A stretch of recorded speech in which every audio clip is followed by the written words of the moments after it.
datang di channel Paris 0703 Borneo, dan dalam kesempatan kali ini kita akan membahas mitos hantu Romusa yang ada di Bukit Soeharto yang bertepatan dekat dengan ibu kota negara Indonesia yang baru. Sebagian Kabupaten Penajam Pasir Utara dan sebagian Kabupaten Kutai Kartanegara secara resmi ditetapkan sebagai ibu kota negara baru. Nah, di antara dua kabupaten tersebut terdapat Taman Hutan Raya yang dijuluki Bukit Soeharto. Yang konon di Bukit Soeharto tersebut berseliweran mitos soal hantu Romusa. Bukit Soeharto ini didominasi oleh beberapa jenis pohon seperti akasia, sengon, johar, sungkai, dan mahoni. Di antara pohon-pohon inilah bersemayam mitos soal hantu Romusa. Mitos keangkeran hantu Romusa ini muncul dari cerita mulut ke mulut.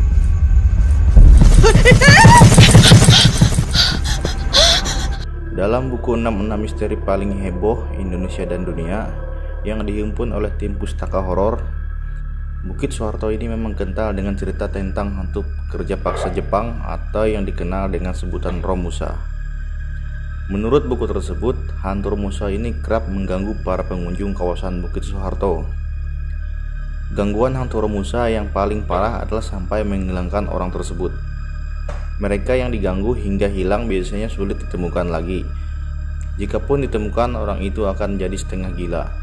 Konon keangkeran Bukit Soeharto ini muncul karena dulunya tempat ini pernah menjadi tempat penyiksaan para Romusa di bawah kekejaman tentara Jepang.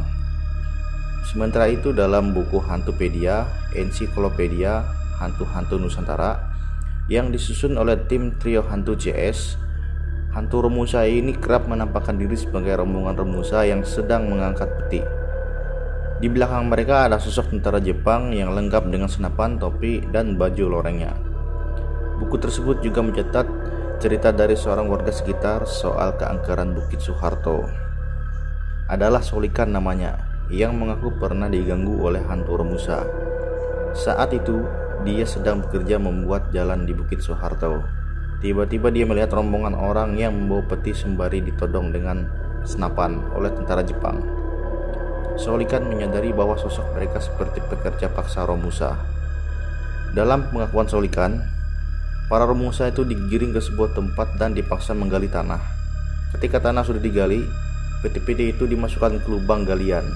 Para Romusa itu didorong ke dalam lubang, kemudian diberondong peluru dan dilempari granat. Solikan juga mengaku melihat kekejaman itu. Mendadak langsung pingsan. Keesokan harinya, Solikan ditemukan oleh rekan kerjanya. Setelah kejadian menyeramkan tersebut, Solikan masih penasaran dengan lokasi lubang itu. Dia iseng mengeceknya dan ternyata di lokasi tersebut tidak ditemukan apa-apa. Namun perlu dicatat, cerita-cerita seputar hantu Romusa di Bukit Soeharto ini tidak harus kita percaya. Cerita-cerita ini tak berarti mengandung kebenaran. Meskipun begitu, pada kenyataannya cerita-cerita ini berkembang dan bergerak di kalangan masyarakat luas.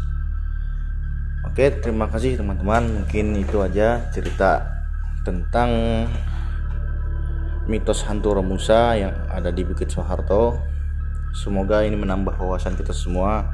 Dan jangan lupa subscribe, like, komen, dan share. Terima kasih.